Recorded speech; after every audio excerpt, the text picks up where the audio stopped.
Hey guys, tonight we're diving into the stomach of a legend, Alexander the Great, the man who conquered half the known world before the age of 33, tamed wild horses as a teen, casually founded cities like he was playing ancient SimCity, and still had to decide every morning what to eat for breakfast. Was it roasted lamb in a golden bowl, boiled lentils in a battlefield tent, or just whatever didn't crawl away fast enough? Before we open his royal lunchbox, take a moment to like the video and subscribe, but only if you genuinely enjoy what I do here. And let me know in the comments where you're tuning in from and what time it is. I love seeing who's watching this at 2 AM while eating cereal straight from the box like a true war general. Now, dim the lights. Maybe turn on a fan for that soft background hum. And let's ease into tonight's journey together. Before he was Alexander the Great, he was Alexander. Eat your porridge. Long before empire building, world conquest, and being mourned by 3 continents, young Alexander of Macedon started his days like every other noble boy, with a breakfast that was aggressively wholesome and suspiciously hard to chew. Picture a chilly Macedonian morning. The sun's not even up yet, and neither is Aristotle, but the kitchen is alive with the sounds of boiling barley and people pretending it tastes better today. Breakfast for young Alexander likely consisted of boiled barley gruel, which is just a polite way of saying hot, slightly salty mush. Occasionally it might have been elevated with a splash of goat's milk, or, if it was a holiday, a dried fig that looked like it had been through something traumatic. Next to this steaming bowl of mild despair, there would have been bread, probably made of emmer or barley flour, rough in texture and morally opposed to fluffiness. It was the kind of bread that stared back, that held grudges, that doubled as a blunt object in times of political tension. Olives would make an appearance too, because nothing says childhood breakfast like bitter, oily fruit soaked in brine. And if you were lucky, and by lucky, I mean born into a royal bloodline with at least one surviving parent, you might get a wedge of goat cheese, aged to the point of self-defense and capable of clearing your sinuses from across the room. To wash it all down, wine. Yes, even for a kid. But don't get excited. It was heavily diluted, practically purple water. Macedonians believed drinking pure wine was for barbarians and poets with poor judgment. It sounds humble, and it was. But it wasn't because the Macedonian court lacked resources. No, Alexander's father, Philip II, deliberately raised his son in a culture of restraint. No luxury, no softness, just calories, protein, and the psychological conditioning of a man who would one day eat field rations in Persia without blinking. So, no golden pancakes, no royal eggs Benedict, just mush, olives, and bread so dense it could hold up a collapsing column. Breakfast, the first conquest of the day. Imagine sitting down to eat your lunch, and across from you is Aristotle, philosopher, scientist, and full-time buzzkill when it came to overindulgence.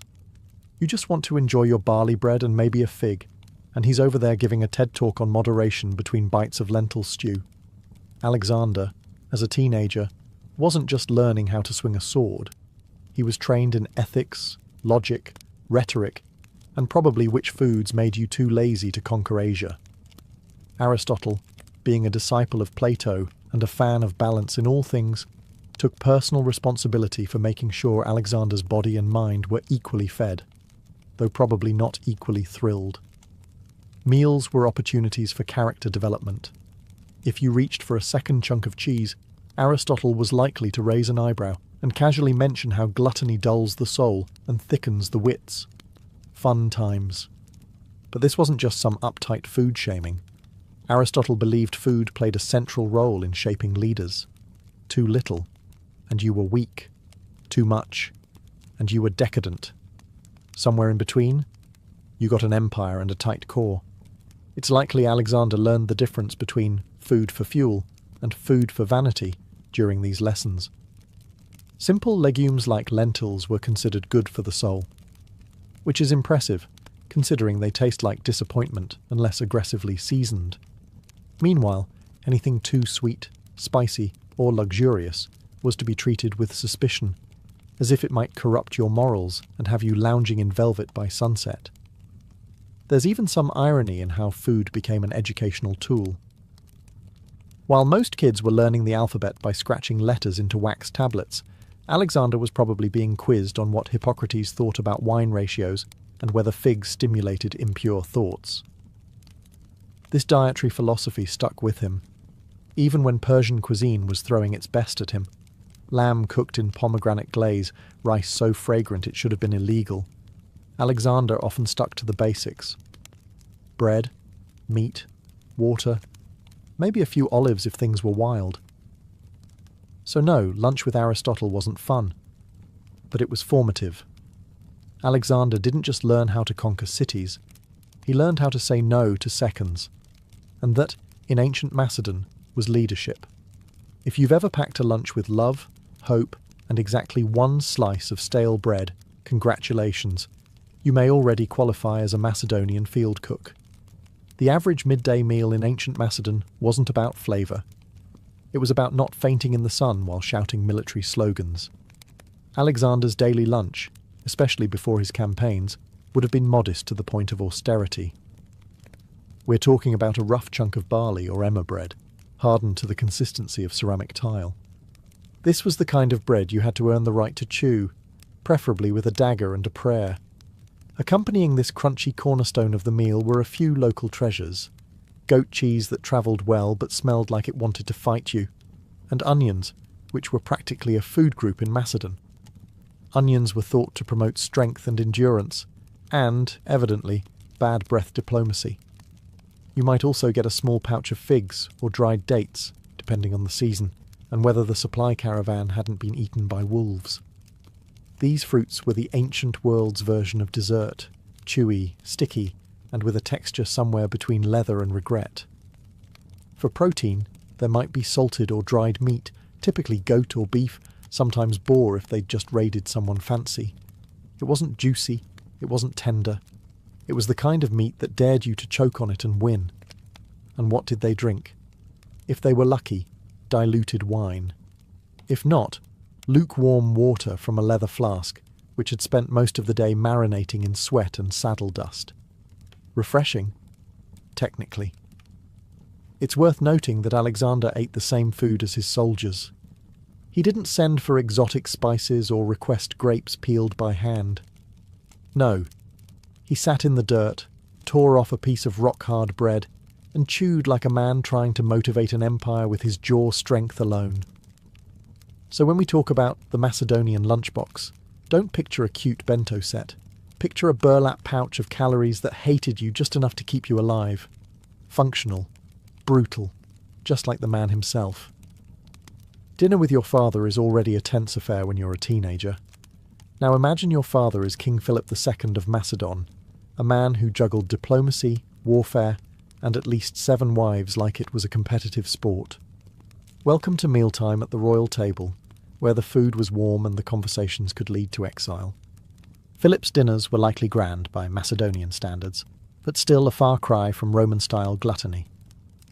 Think roasted meats, stews thick with lentils, boiled grains, and a jug of wine that had seen things. The man was famously fond of his drink. Historical sources politely call him heavy drinking. That's ancient biographer speak for your dad's drunk again. Alexander, on the other hand, often abstained or drank sparingly. Not because he didn't like wine, but because Philip had a habit of mixing politics with Pinot, and young Alexander was already strategizing around him like a mini-general. Nothing spoils your appetite like watching your dad negotiate a military alliance between bites of charred lamb. And the conversation? Intense. You've got military advisors arguing over borders, poets reciting verses between gulps of stew, and philosophers casually insulting each other in ancient Greek. All while Alexander quietly eats his cheese and plots how to eventually outconquer his father, which he absolutely did, by the way. Occasionally, Philip would bring back exotic ingredients or dishes from other parts of the Greek world, spiced fish, honeyed pastries, or strange herbs that made your tongue tingle. Alexander tried them. He made polite comments. But he always circled back to the basics: bread, meat, wine, solid, predictable, useful for empire building. The emotional side of these dinners? Let's just say therapy wasn't invented yet. Philip was both a role model and a raging migraine in sandals. Their relationship was part love, part gladiator match. At one dinner, Alexander even stormed out after Philip drunkenly insulted him. That's how bad the vibes were. And this was before someone tried to assassinate Philip with a spear. So yes, dinner with Dad was formative. It sharpened Alexander's political instincts, toughened his resolve, and probably gave him a lifelong preference for quiet meals with fewer stabbing risks. Now let's talk about Alexander on the road. Not just any road, but the kind that stretches through scorching deserts, snow-bitten passes, and occasionally over the burning remains of your enemies. What's for lunch on this scenic route? A delightful serving of desperation with a side of tactical nutrition. Field rations in Alexander's army weren't made for flavour. They were made for survival, mobility, and ideally not killing you mid-march. Picture a linen pouch filled with barley bread, onions, and dried meat. Ingredients that were travel-friendly, immortal, and borderline spiteful in texture. The bread? Dense, hard, unflavoured. If you could chew through it without breaking a tooth, congratulations, you were fit for service. These loaves doubled as utensils, shields, and in extreme cases, emotional support objects. Reheated over a campfire, they could almost pass as edible. Cold, you'd sooner bite a rock. Meat, if available, was salted beyond recognition. Goat, lamb, or beef sliced thin, left to dry in the sun, and salted until it became more mineral than muscle. This wasn't jerky. This was ancient dental testing material. It kept well, though, and if you soaked it long enough in water or wine, it might even bend. Onions and garlic were constant companions, not because they were fun, but because they were cheap, pungent, and believed to boost stamina. Nothing says I'm ready for battle like breath so intense it clears a phalanx. For hydration there was diluted wine, not enough to get drunk, but just enough to make the water taste less like saddle leather and regret. Straight water was rarely safe, especially when you were 700 miles into Persia, and the local streams were busy being cursed. There were exceptions. Occasionally, after a victory, Alexander allowed a feast: roast animals, flatbreads with herbs, wine that didn't taste like boiled sandals. But those were rare, and always followed by another brutal march. It was never luxury for luxury's sake. It was reward with a return to reality baked in. So, yes, field rations weren't gourmet, but they kept you alive, alert, and just angry enough to take on the next empire. And Alexander, he ate the same thing. Not because he had to, but because he believed no man deserved better food than his army. Picture this. You've been marching for days through blistering heat. Your sandals are basically leather regrets, and your throat feels like it's been personally cursed by the sun god Helios.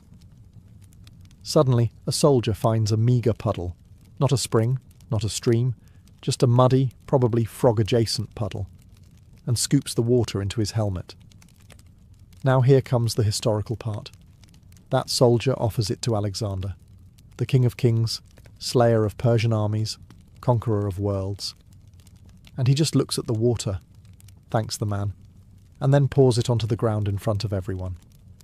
It's one of the most iconic and dramatically parched moments of Alexander's life. Not because of what he drank, but because of what he didn't. But let's pause. Why a helmet? Because in the ancient world, cookware was optional, but helmets were standard. It was your drinking cup, your bowl, your head shield, your emergency chamber pot, multifunctional, efficient, slightly unsanitary. Alexander's gesture wasn't about hydration. It was performance art with morale as the target. If he, the most powerful man alive, wasn't going to drink until everyone had water, then you, the foot soldier with sunburn and trench foot, could hold out too. Was the water safe? Probably not. Ancient armies didn't exactly have Brita filters, but that wasn't the point. In one smooth motion, Alexander turned dehydration into team building. It's like a corporate trust fall, but dustier and with more sandals. And the legend stuck. Writers like Arrian and Plutarch couldn't get enough of it. Because here was a man who didn't just lead by strategy, he led by staged suffering. He was hungry when they were. He walked when they did. And when the only water available looked like it came from a donkey hoofprint, he still refused to drink before his men. It's honestly genius. Anyone can share a feast, but not drinking with someone. That's emotional warfare. So the next time you sip bottled water and complain that it's not cold, remember, Alexander once looked at a helmet of lukewarm frog soup and said, "No thanks, I'll wait." And his army loved him for it. Conquering an empire has its perks. One of them, food upgrades. When Alexander marched into Persia, he wasn't just greeted by trembling nobles and abandoned palaces. He was greeted by banquets so rich they made Macedonian bread look like gravel in a napkin. Persian cuisine didn't mess around. These were the people who gave the world rice pilaf, saffron, stewed lamb with pomegranate reduction, and about 47 types of sweet that all sounded vaguely like honey brick. Their royal banquets were architectural: gold dishes, crystal pitchers, exotic fruits stacked like pyramids, and enough roasted meats to spook a small forest. And then there's Alexander, king of khaki porridge and philosophical restraint, walking into this culinary fever dream. It was like putting a Spartan in a Whole Foods. Did he indulge? Sometimes. He wasn't made of stone. Sources say he did try the saffron rice, the date-filled pastries, and the wine so strong it needed its own map. But overall, he kept his diet surprisingly modest. He still preferred bread, meat, and water over any jewelled stew or gold-dusted fig. This wasn't just personal preference. It was a statement. To Alexander, overindulgence meant softness, and softness, in his worldview, led to losing empires. So while Persian nobles reclined on silk cushions biting into stuffed quail, Alexander was still chewing on his trusty barley biscuit, likely wishing it had a bit more existential resolve. He did, however, let his men enjoy the spoils. After years of dust and boiled goat, they deserved a night or 12 of gluttony. Roast lamb, grilled fish, honey cakes, all served on dishes so ornate they probably had their own inheritance plan. But Alexander? He stayed cautious. He'd seen what happened to leaders who let luxury dig in too deep. A soft belly made a poor shield on the battlefield. That said, he wasn't completely immune. A few Persian ingredients, like rosewater and cinnamon, reportedly made their way into his meals. Flavour, after all, was not treason. So yes, Persia sent a buffet, and Alexander sampled it. But in the end, he still dined like a man with deserts to cross, enemies to chase, and a deep distrust of anything that sparkled on a plate. Alexander never actually sat down to dinner with Darius III, but he definitely sat down to dinner because of him. After chasing the Persian king across Asia, like the world's most determined food delivery guy, Alexander eventually inherited more than just his throne. He inherited his entire dining setup. We're talking about a royal kitchen operation on steroids. Darius didn't travel with a few cooks and a pot. He travelled with hundreds of chefs, bakers, spice handlers, and professional food testers whose job was essentially, eat this in case it kills the king. It was less of a camp and more of a Michelin-starred military convoy. When Darius fled and left the dining tent behind, Alexander entered a world of decadence previously reserved for immortals and people with very fragile egos. Gold-plated dishes, tables groaning under slow-roasted lamb, saffron rice, grilled fish wrapped in fig leaves, and sauces that had been aged longer than most Macedonian soldiers. How did Alexander react? Well, like a man raised on onions and skepticism. He sat bolt upright, reportedly ignored the couches, and ate quietly while everyone around him reclined and tried not to make eye contact with the extremely intense conqueror. No slouching, no lounging. Just chewing with purpose and possibly judgment. This wasn't rudeness, it was intentional signalling. Alexander wasn't about to get caught playing Persian prince cosplay. He wanted everyone, especially former Persian nobles now awkwardly handing him their loyalty, to know he was still Macedonian, still disciplined, and still very capable of kicking over the table if things got too soft. But let's not pretend he didn't enjoy the variety. Sources mention that Alexander adopted some Persian dining customs, like multi-course meals and the occasional floral-scented wine. He wasn't above appreciating good food, he was just above needing it. So no, he didn't dine with Darius in the traditional sense, but he dined in Darius's seat, with Darius's silverware, surrounded by Darius's terrified chefs, which, in a way, was even more satisfying. After all, revenge is a dish best served on a gold platter, with a side of roasted goat and political domination. Alexander the Great was famous for a lot of things: tactical brilliance, unstoppable ambition, world domination before the age of 33. But tonight's menu? Wine. So much wine. Enough wine to make Dionysus say, "Hey, maybe pace yourself." Despite his usual restraint, there were moments, rare, theatrical, and slightly tragic, when Alexander leaned fully into the goblet. The most infamous of these took place in Persia, when the conquering hero, surrounded by luxury and a lot of people who nodded too quickly, hosted a massive, flamingly indulgent banquet. What was served? Likely an overwhelming spread of Persian delicacies: roasted lamb, rice pilafs, spiced fruits, date syrups, and wine poured like it owed someone money. There were toasts, long ones, emotional ones, possibly ones that involved dramatic recitations of Homer and crying about Achilles. Then came the incident. After many rounds of increasingly blurry diplomacy, Alexander, reportedly sloshed but still regal, decided to burn down the royal palace at Persepolis. Why? Historians still argue. Some say it was symbolic, others say it was revenge. A few suspect it was a drunk dare egged on by his equally plastered companions. You know how it goes. A little too much fermented grape juice and suddenly you're torching a world wonder. Alexander woke up with the ancient equivalent of a hangover and a slightly charred empire. It may be the first recorded moment of post-wine regret in military history. This wasn't an isolated case of tipsy leadership. Other stories mention fights breaking out after banquets, including one tragic evening when Alexander, in a drunken rage, killed his close friend Clytus, the same man who had once saved his life in battle. That particular night ended with vomiting, tears, and a crisis of existential proportions. Just your average Friday in Babylon. The takeaway? For a man so obsessed with control, alcohol was his one blind spot.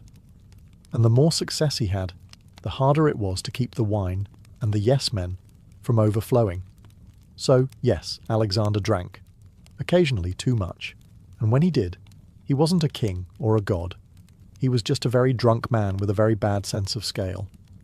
And unfortunately, access to tortures. Marching into India was not just a geopolitical maneuver. It was a culinary curveball for Alexander and his exhausted, flatbread-fed troops.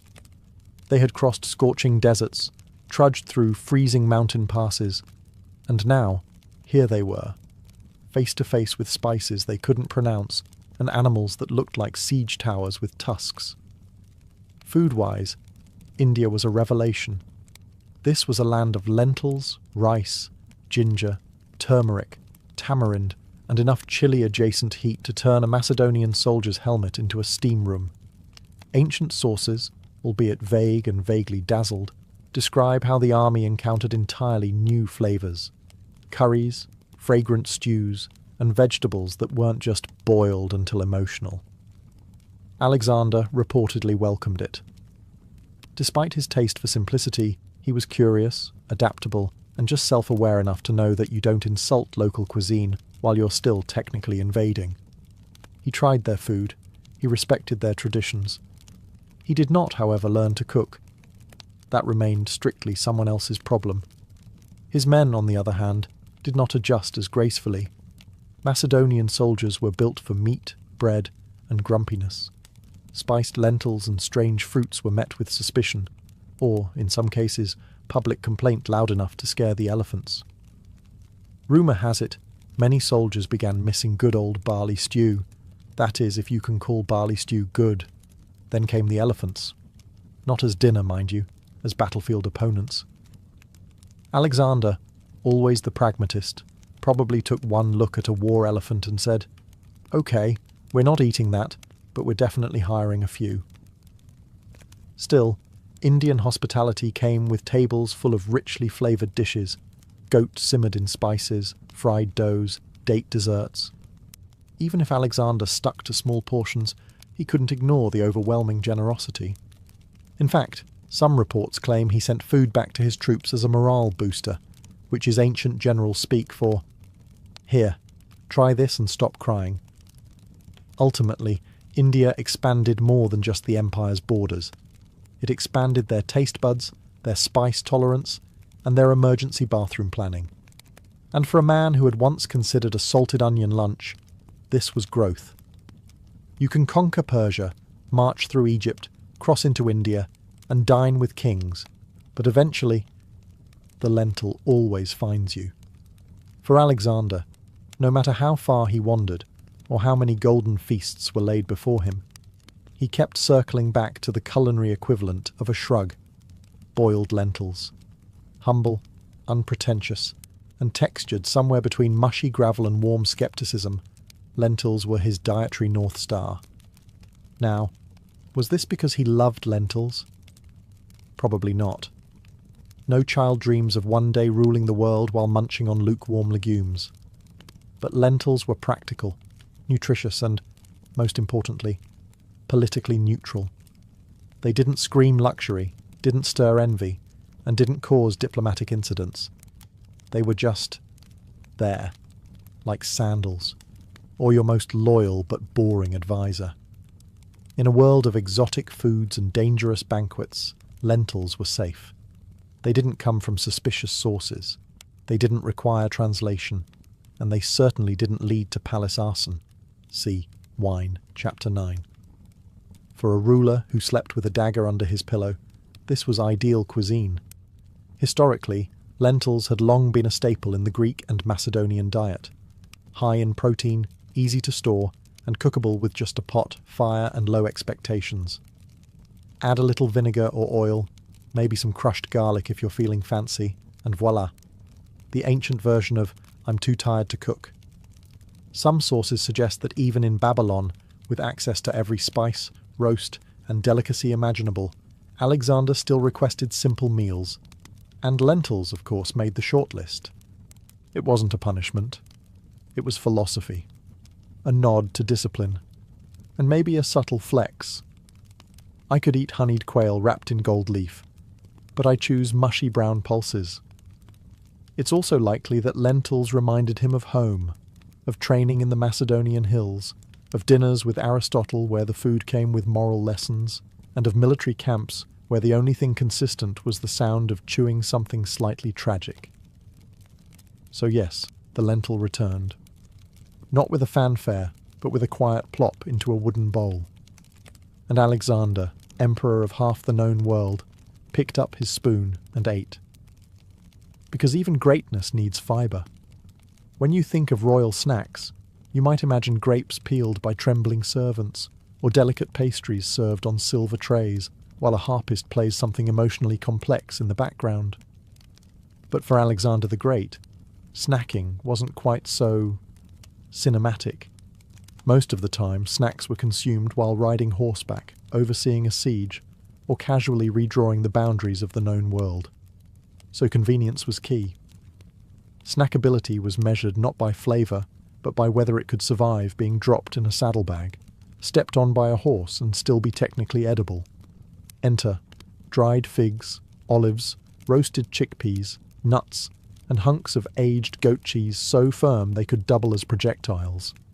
These were the granola bars of the ancient world, compact, rugged, and emotionally indifferent. Dried figs were a favourite. Portable, sticky, and packed with sugar and energy, they gave Alexander a quick burst of stamina, which was handy when you were conquering cities before lunch.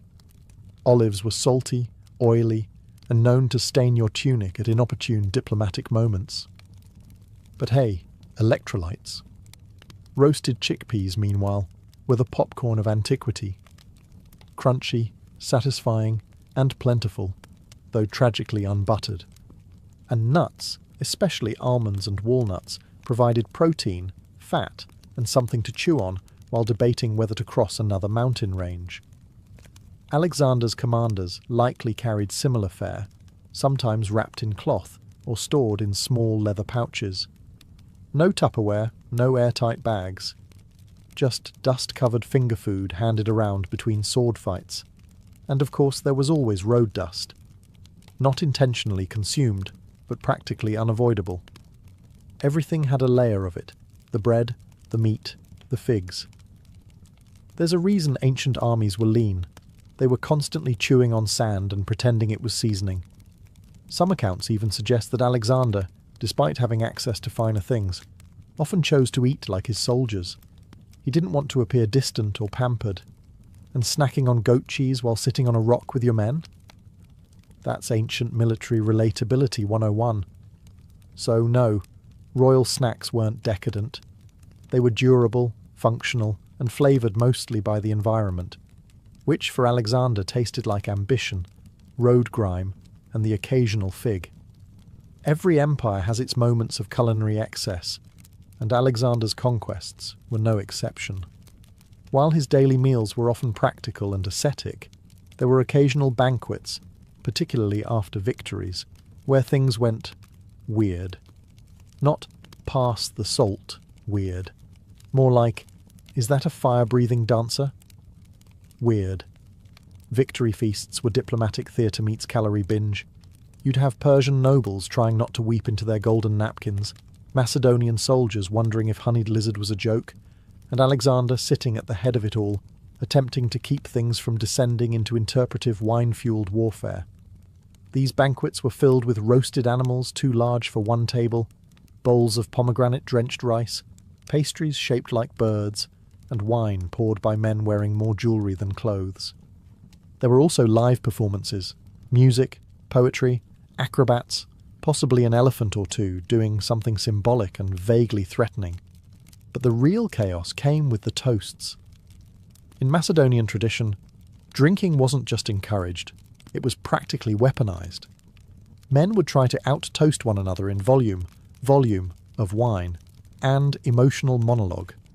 It started with, "To Alexander," and ended with someone shouting, "I would die for your sandals," while weeping into a leg of lamb. One of the most famous banquets gone rogue occurred in Samarkand, where Alexander tried to merge Macedonian and Persian traditions by having both peoples feast together as equals. A beautiful idea, a logistical nightmare. Language barriers, cultural misunderstandings, and the fact that Persian cuisine included sauces, while Macedonian cuisine considered salt an indulgence. It was bound to end in someone flipping a platter. Sometimes the weirdness was unintentional. Like when Alexander hosted a banquet in a city that had been recently conquered and still smelled like smoke. Or when people brought extravagant tribute dishes, live peacocks, honey-glazed camel, allegedly, or a pudding that required 6 servants and divine patience. These feasts were more than just meals. They were political statements, unity stunts, morale boosters, and occasional lessons in why you don't let the guy from Thrace near the wine amphora. So yes, Alexander could throw a party. But even then, he often ate sparingly, drank carefully, and watched everything like a man who knew history was always taking notes. By the time Alexander reached Babylon, he wasn't just a king.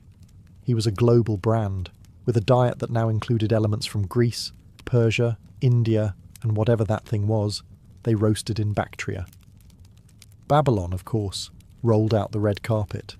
And by red carpet, we mean feasts that made Olympic opening ceremonies look like potlucks. This was the culinary climax of his journey. Babylonian chefs were masters of opulence. They had access to grain-fed lamb, spiced date wine, cooked fruits, and endless sauces, all served with flair, and usually on something gold. Meals came in courses, with music, incense, and the faint scent of either glory or exhaustion. Maybe both. Alexander's table was now a geopolitical event. Sitting beside him, Persian satraps, Indian emissaries, Greek generals, and probably a philosopher or two pretending they weren't deeply uncomfortable with cumin. Yet despite the spectacle, Alexander still ate simply most of the time. He didn't gorge. He didn't drape himself in honey. He kept the old habits: bread, meat, maybe a little wine, even as peacocks stuffed with dates paraded by. One part discipline, one part political messaging. Yes, I rule the world, but I'm still humble enough to chew jerky like a field grunt.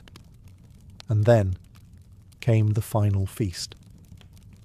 Accounts vary wildly, as ancient historians weren't exactly known for fact-checking.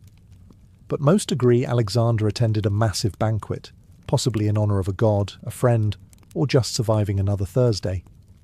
There was food, there was a lot of wine. And sometime afterward, he fell ill. Was it poisoning? A fever? Malaria? Liver failure from years of high-functioning world domination? We'll never know. What we do know is that for 11 days, Alexander lay bedridden, unable to speak, eat, or rise. The man who'd consumed continents could barely sip water. There's no detailed record of his last meal. It probably wasn't grand. It might have been a cup of wine, or just a damp cloth on his lips. In the end, the conqueror of empires went the way of all mortals, quietly, humbly, and possibly hungry. So ended the feasting. So ended the man. And in Babylon, the banquet tables were cleared, and history took its seat. Let's imagine, just for a moment, that Alexander the Great wandered into the modern world, dusty cape, sword at his side, a little confused by escalators, and found himself standing in line at a food court. What would he order? Let's be clear. Alexander wasn't a man for fluff. He didn't suffer indecision, and he certainly didn't believe in build-your-own-bowl. He'd scan the options: fusion tacos, rainbow smoothies, deep-fried everything, and likely settle on something simple, portable, and protein-packed. He'd skip the sugar-crusted trend foods and probably head straight for a lamb gyro, nodding approvingly at the roast meat spinning like a mini war chariot. Barley-based energy bars? Familiar territory. Lentil soup? A nostalgic favourite. Grilled onions? Yes, but only if the smell reminded him of conquest and poor impulse control. Fast food would puzzle him, but military efficiency might win him over. The idea of food being ready in under 2 minutes would have felt like witchcraft in Macedon, though he'd probably want to inspect the kitchen, and possibly conquer it. If forced to deal with a modern menu, he'd have questions. Why is this called a Caesar salad? Was he not stabbed in the forum? Why is this chicken General Tso's? What army did he command? And upon tasting a milkshake, this is delightful. What animal did you milk to get sugar? Health-wise, he'd probably thrive. His original diet, light on carbs, heavy on walking 20 miles before breakfast, was already influencer approved. Paleo. He basically invented it. Keto? That's just campaign season. Yet, even with all this novelty, it's likely Alexander would still crave simplicity.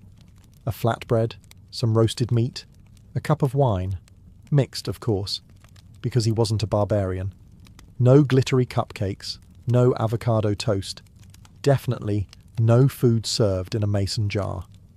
Why? Because Alexander wasn't just a man of appetite. He was a man of purpose.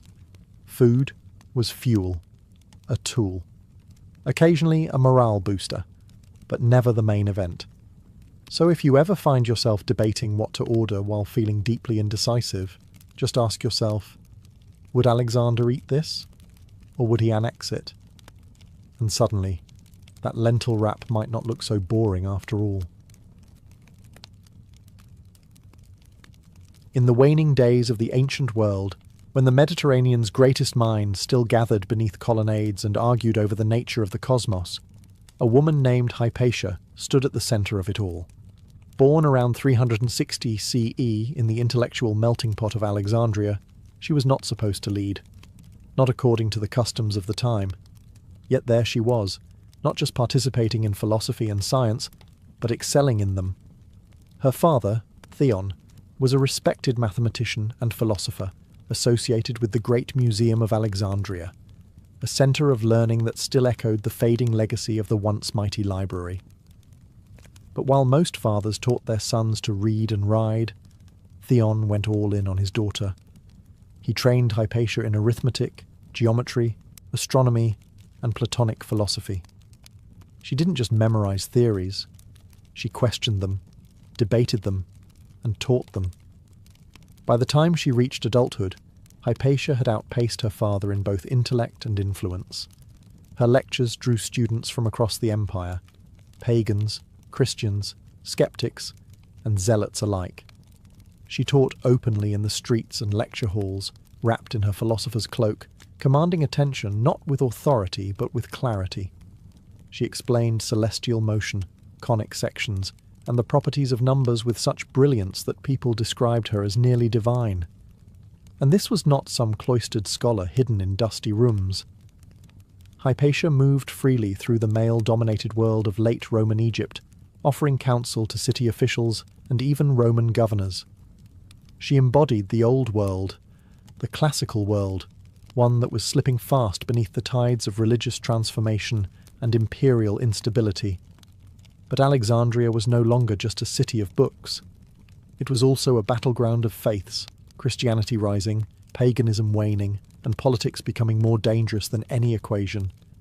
Hypatia's fame, her independence, and her status as a symbol of rational classical thought began to stir envy and resentment among those who preferred revelation over reason.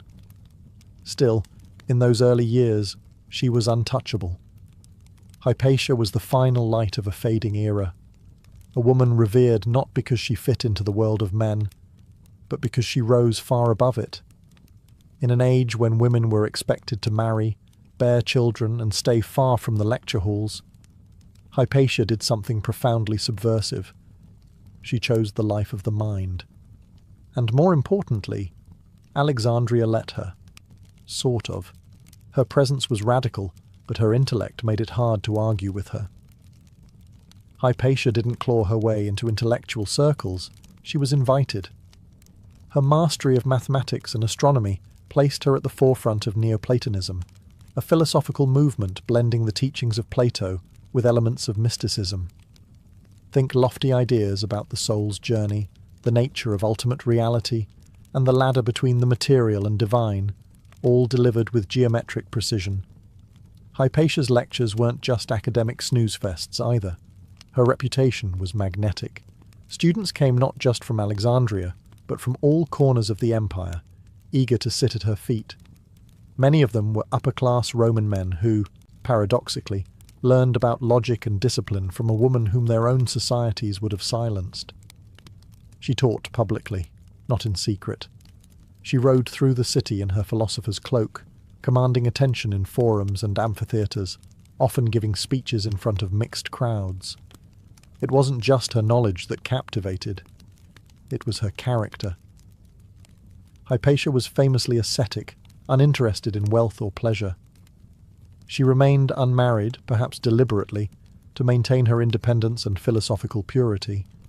According to one story, likely apocryphal but still telling, when a student tried to pursue her romantically, she shut him down by flinging a bloody menstrual rag at him and declaring, "This is what you love, young man, not beauty." Point taken. Yet, despite her stoicism, she wasn't cold. Many of her students adored her, not just as a teacher, but as a moral guide. Some went on to become bishops, judges, and governors. In particular, Synesius of Cyrene, one of her most devoted students, later became a Christian bishop, yet maintained his reverence for Hypatia for life, writing letters to her that read like a combination of fan mail, philosophical inquiry, and spiritual therapy. She wasn't just a scholar. She was the embodiment of Alexandria's ancient soul, scientific, philosophical, tolerant, and dangerously brilliant in a world growing more intolerant by the day. By the time Hypatia reached her intellectual prime, the Library of Alexandria, once the crown jewel of human knowledge, was a ghost of its former self. The original structure had been destroyed in waves of war, neglect, and political chaos. What remained was scattered across the city. Annexes, scrolls stashed in private collections, and a few scholars still clinging to the dream of universal knowledge. Among them, none shone brighter than Hypatia. Though she wasn't the official librarian of what was left, many considered her the de facto heir to that legacy. She edited and preserved important mathematical texts, most notably works by Diophantus and Apollonius. Some scholars believe she even contributed to the design of the astrolabe and the hydrometer, tools crucial to astronomy and measurement. That's right, she wasn't just theorizing about the stars, she was helping build the instruments used to observe them. And then there was her commentary on Ptolemy's Almagest, a complex astronomical treatise filled with math-heavy models explaining planetary motion. Most people couldn't even pronounce it, let alone improve it. But Hypatia's revisions made the work more accessible for future generations, ensuring its survival through the ages. Ironically, her edits would become standard in Arabic translations centuries later, long after the Roman world had forgotten her name. But Hypatia wasn't hoarding knowledge. She believed in sharing it, relentlessly. Her classroom was wherever she stood. Whether diagramming parabolas or deconstructing Plato's forms, she never treated science and philosophy as separate domains. To her, they were united. The mind and the cosmos, one vast interconnected system. This belief made her revered, but also vulnerable. Because Alexandria was changing. Christian bishops were gaining power, temples were being converted into churches, and suspicion of pagan knowledge was growing. Hypatia, a philosopher rooted in classical tradition, began to be seen not just as a teacher, but as a threat. A woman who taught astronomy instead of theology, who questioned rather than obeyed, who remained publicly unaffiliated with any religion. It didn't matter that some of her students were Christians, or that she showed no open hostility to the church. What mattered was the symbolism. Hypatia represented the old world, one of reason and inquiry, and in a city that was turning toward dogma, that was more dangerous than any scroll. By the early 5th century, Alexandria was no longer the serene cradle of learning it once aspired to be. It was a pressure cooker of religious fury, political rivalries, and street-level violence. Hypatia, whether she liked it or not, had become more than just a philosopher. She was now a symbol, and symbols tend to attract mobs. The tension in the city was palpable. On one side stood the pagan and intellectual elite, still clinging to the remnants of Greco-Roman culture. On the other, the rising tide of Christianity, no longer a persecuted faith, but now an assertive, politically dominant force. And in the middle were Roman administrators trying to hold the peace with all the effectiveness of a man trying to mop the ocean.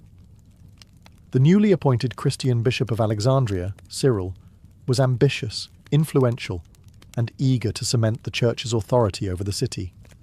His rival was Orestes, the Roman governor, a Christian himself, but politically cautious and somewhat more tolerant of Alexandria's traditional pluralism.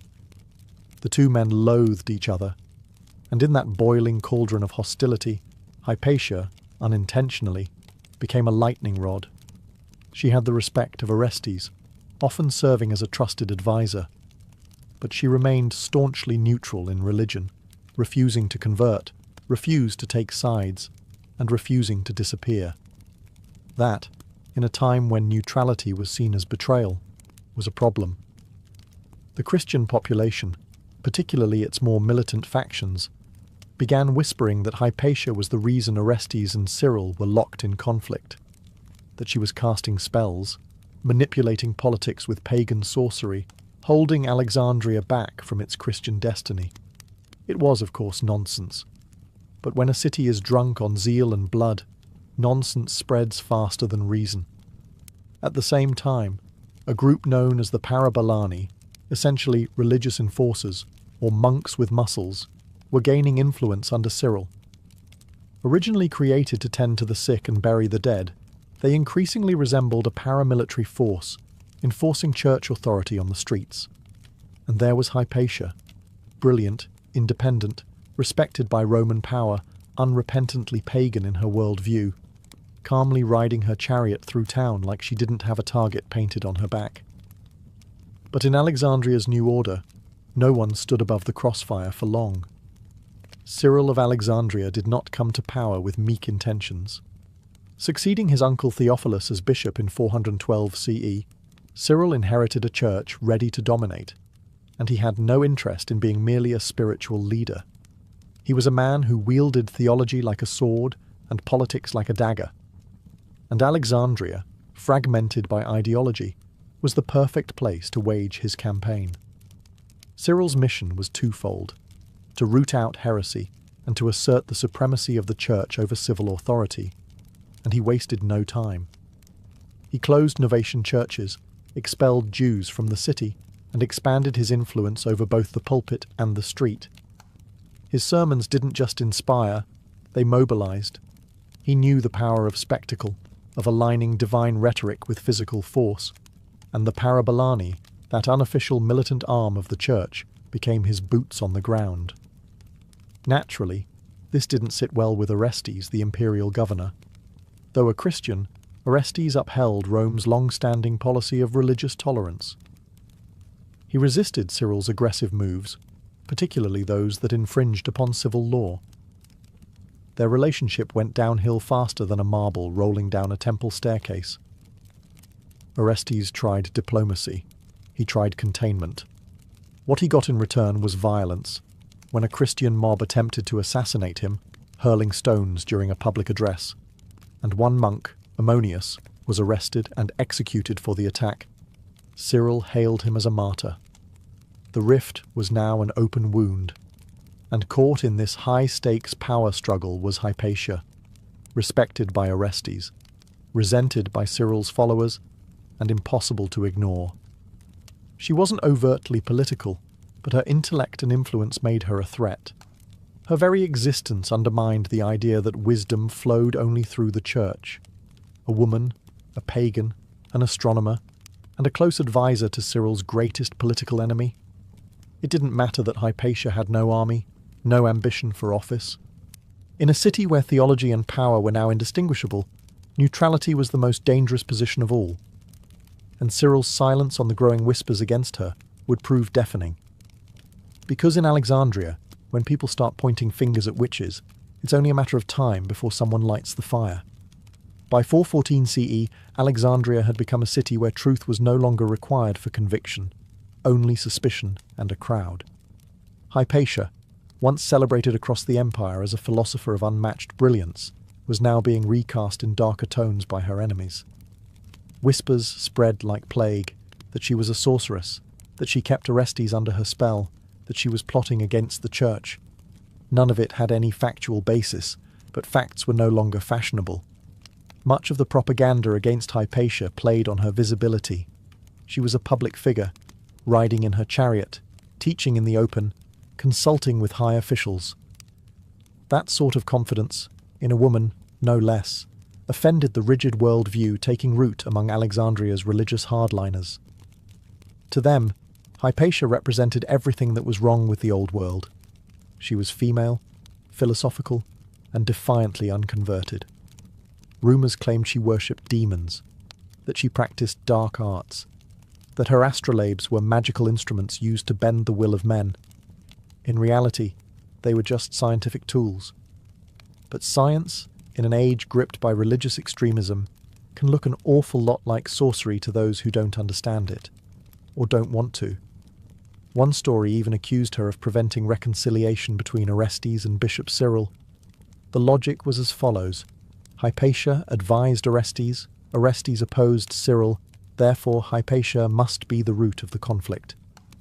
A tidy little syllogism. Convenient, simple, and lethally wrong. The streets buzzed with unrest. It was no longer a matter of if something would happen to Hypatia, but when and how violently.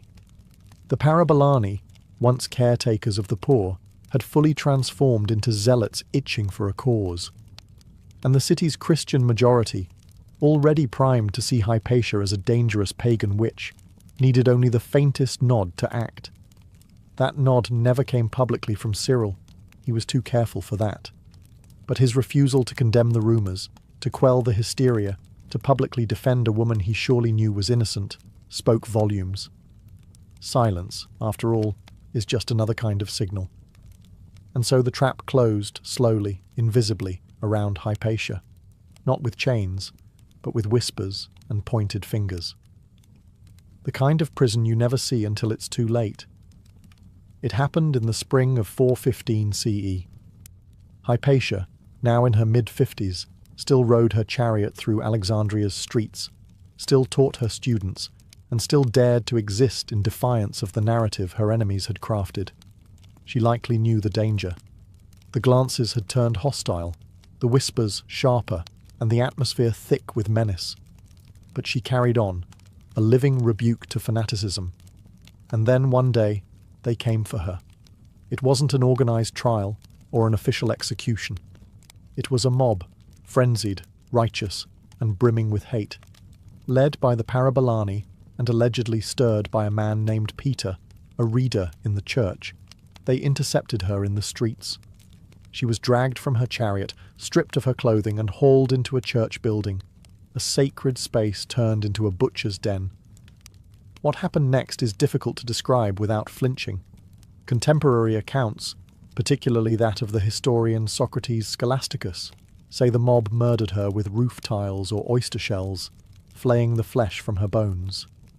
Others say they tore her body apart limb by limb. What we do know is that after they killed her, they burned the remains. An extra insult, as if erasing every trace of her existence would somehow make the deed righteous. It was a murder not of policy, but of passion, the kind fueled by ideology, not legality. No trial, no verdict, just execution by rage. Alexandria lost more than a woman that day. It lost its last voice of the classical tradition, its last public philosopher, and arguably its last claim to the cosmopolitan spirit that had once defined it. Orestes was powerless to respond. Cyril? He expressed regret, but distanced himself from any responsibility. There were no arrests, no public inquiry. The silence that had preceded Hypatia's death was followed by more silence, and then, gradually, forgetting. But the damage was done. With Hypatia's death, a symbolic door slammed shut on antiquity's age of reason. It marked the end of Alexandria as an intellectual capital and the beginning of its descent into theological rigidity. Her mutilated body was the final punctuation mark on centuries of slow cultural erosion. A scholar was killed. A world was lost. In the weeks following Hypatia's brutal murder, Alexandria fell eerily quiet. Not because peace had returned, but because something essential had died. The streets still bustled. Churches still rang with chants. Bureaucrats still stamped scrolls. But the soul of the city, that open exchange of thought, that synthesis of Greek philosophy, Roman governance, and Egyptian mysticism, had dimmed forever. There was no justice for Hypatia. No trial, no restitution. Orestes, already weakened, eventually disappeared from the historical record. Some say he left Alexandria, too politically isolated to govern. Others say he was recalled to Rome. Either way, the one man in power who had tried to shield her was gone. And Bishop Cyril? He emerged from the crisis stronger than ever. Though Cyril denied involvement in her death, many saw his silence and rhetoric as tacit approval. He made no effort to punish the killers. He never condemned the act publicly. In time, he was even canonized. Saint Cyril of Alexandria, remembered more for his battles against heresy than the philosopher whose blood had been spilled under his watch.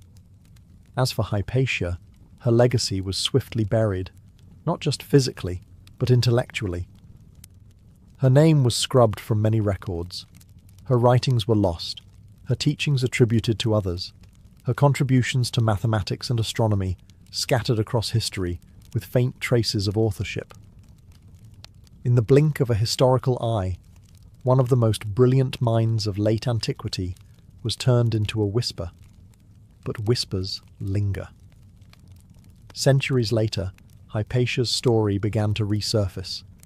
First in the writings of Renaissance humanists, who saw in her a martyr for reason.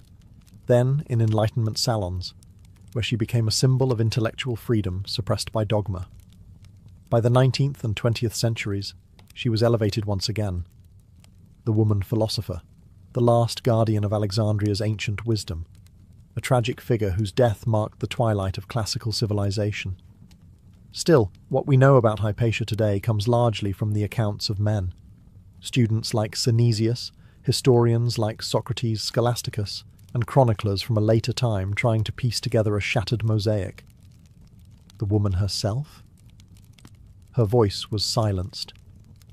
But her silence became thunder. Despite the centuries of silence, Hypatia refused to be forgotten.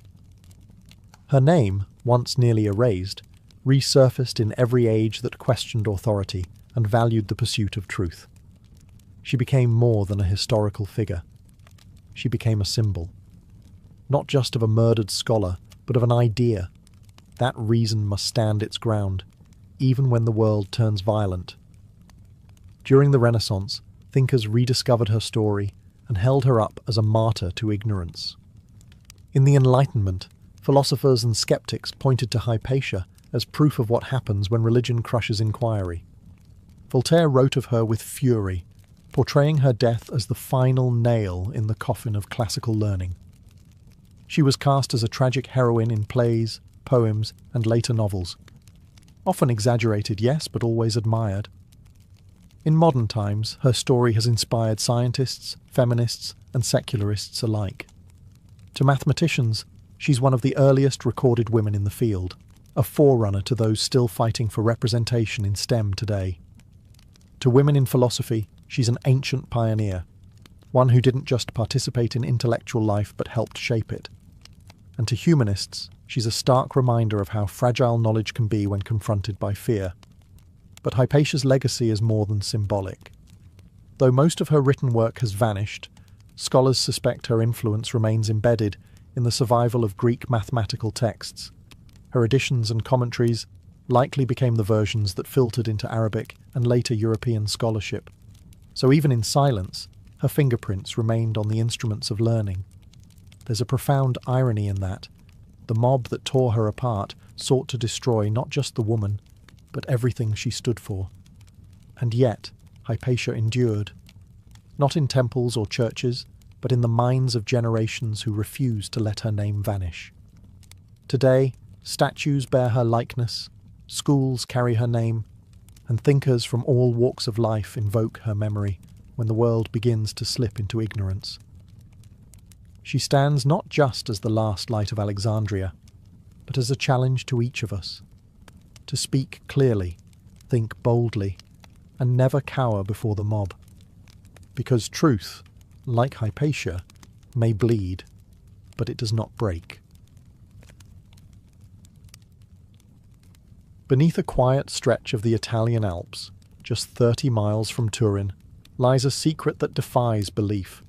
It's not marked on any old map, nor advertised to tourists. There are no Roman ruins, no medieval cathedrals. Instead, concealed beneath the mountain village of Vidraco, is an immense, hand-carved underground complex, a labyrinth of sacred chambers known as the temples of humankind.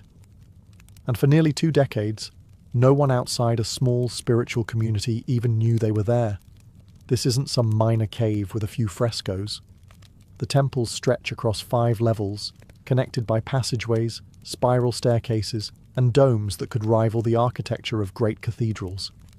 They are covered in sacred art, mosaics, stained glass, cosmic symbology, and golden altars, all chiseled, painted, and installed by hand. It's as if someone tried to recreate the Sistine Chapel underground, then added Egyptian hieroglyphs, Buddhist mandalas, Mayan glyphs, and galactic maps for good measure. And who built it? Not the Vatican. Not an esoteric order with centuries of tradition. No, it was a relatively unknown spiritual collective calling themselves Damanhur, named after the ancient Egyptian city believed to be the center of Horus worship. Founded in 1975, the group envisioned a society based on harmony, self-sufficiency, and spiritual evolution. The temples were their physical manifestation of that dream, a sacred space meant to realign human consciousness with the universe. Construction began in 1978, spearheaded by Oberto Airaudi, a former insurance broker turned mystic visionary. Without permission, without blueprints, and using only hand tools, Airaudi and his followers burrowed into the rock beneath a private house. They worked at night, used removed soil to landscape the hills, and told no one. It was a kind of spiritual resistance, building in secret what they believed could not be built in public, and they got away with it, for 17 years. No one suspected that behind the unassuming facade of a countryside home, a team of artists, engineers, and believers was carving a subterranean wonder. Not until a disgruntled former member tipped off the authorities in the 1990s, and the Italian police, expecting to find a bunker or tax shelter, came face to face with one of the most astonishing underground structures in modern Europe.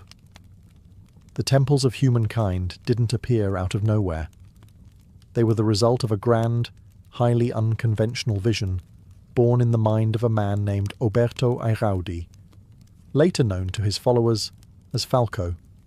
In the 1970s, Airaudi wasn't yet a spiritual guru. He worked a fairly ordinary job as an insurance agent in northern Italy. But beneath the surface, he was obsessed with metaphysics, reincarnation, ancient civilizations, and what he called the memory of the cosmos. Airaudi claimed that from a young age he experienced vivid past life memories, not just vague impressions, but detailed visions of lives spent in lost civilizations, including Atlantis and ancient Egypt. He believed these memories weren't fantasies, but blueprints. And one of those blueprints, he said, was for a temple, not metaphorical, but literal. A sanctuary for spiritual awakening, to be hidden underground, and constructed by a community united in purpose. So, in 1975, he gathered a small group of like-minded individuals in the Alpine foothills. They shared his dream of a self-sufficient, spiritually evolved society. The group took the name Damanhur, after the Egyptian city of the same name, believed to be the home of Horus worship and esoteric knowledge. Their mission wasn't to start a new religion, but to build a new kind of society, one that balanced science, art, ecology, and spirituality. Damanhur grew quietly. Members gave up their previous lives to join communal living in the Italian countryside. They practiced meditation, sacred dance, and a made-up language they believed enhanced communication on a subtle level. They developed their own currency. They studied ancient texts and claimed to communicate with trees. To outsiders, it all seemed charming at best, eccentric at worst. But to Airaudi's followers, they were laying the groundwork for a cosmic rebirth. Beneath all of it, though, was the real secret. Construction had already begun. Airaudi claimed he had seen the temple in visions and believed it was his destiny to build it. With picks, hammers, buckets, and unwavering conviction, Damanhurians began excavating, not knowing if they'd ever finish or if they'd be caught. They weren't just digging into stone. They were digging into belief itself. And shaping a sanctuary meant not for the present, but for a future they believed was coming. From the outside, the house at the top of the hill in Vidraco looked utterly ordinary. Just a modest alpine home, perched quietly above the valley. But beneath its floors, behind a secret trapdoor hidden under a carpet, lay the mouth of an ever-growing tunnel. It was here, under cover of night and silence, that the people of Damanhur undertook what can only be described as an architectural miracle, building a sprawling underground temple by hand. Construction began in 1978. There were no cranes, no backhoes, no engineering teams in hard hats, just a handful of people with pickaxes, hammers, and lanterns. They tunneled into solid rock with basic tools, removing the debris bucket by bucket, often working through the night to avoid detection. The excavated earth was quietly distributed across the landscape, used to shape gardens and terraces, leaving no sign that anything was happening below. It was incredibly dangerous. The work wasn't sanctioned. There were no safety codes. A single mistake could have triggered a collapse and buried them alive. But the Damanhurians believed they were protected by faith, destiny, and the guidance of higher intelligences. This wasn't just construction, it was sacred ritual. Every strike of the hammer was a devotional act. Ayaraudi, or Falco, claimed he had already seen the temple in a vision. Every room, every hall, every golden altar. His sketches guided the layout, domes representing different spiritual principles, interconnected by passageways filled with art and light. Each chamber had a function: meditation, healing, energy alignment. The architecture was driven by sacred geometry and esoteric symbolism, not modern utility. Even as more members joined the project, the secrecy held. Families passed down stories of their children growing up playing above the temple floor, completely unaware of what was beneath their feet. Somehow, for nearly 15 years, no neighbor reported strange activities. No curious local stumbled into the wrong doorway. No authority knocked at the door. By the early 1990s, they had carved out an underground space large enough to house several floors of elaborately decorated halls, without a single outsider knowing. It was a feat of human persistence, madness, artistry, or perhaps all three. They weren't just building a temple. They were defying the modern world by proving something ancient could still be born, hidden beneath it. For nearly 17 years, the temples of humankind remained one of the best-kept secrets in modern Europe. But as with all secrets, this one eventually surfaced, not with a whisper, but with a bang. In 1992, a former Damanhur member, bitter over a dispute with the leadership, decided to report the existence of the underground complex to the Italian authorities. He claimed there was an enormous illegal structure buried beneath the Alps, one not registered, not inspected, and definitely not approved. To the government it sounded absurd. An entire temple system, built by a cult, without anyone noticing? Still, officials were obligated to investigate. When police arrived at the site in Vidraco, they expected, at most, an unauthorized basement, or perhaps a small bunker. What they found was beyond anything they had prepared for. Upon entering through the concealed trapdoor, they descended into vast chambers glittering with mosaics, golden altars and stained glass windows, all underground. Marble pillars, vaulted domes, sacred symbology from every known spiritual tradition. The officers were stunned. Some reports say they believed they had discovered a lost civilization.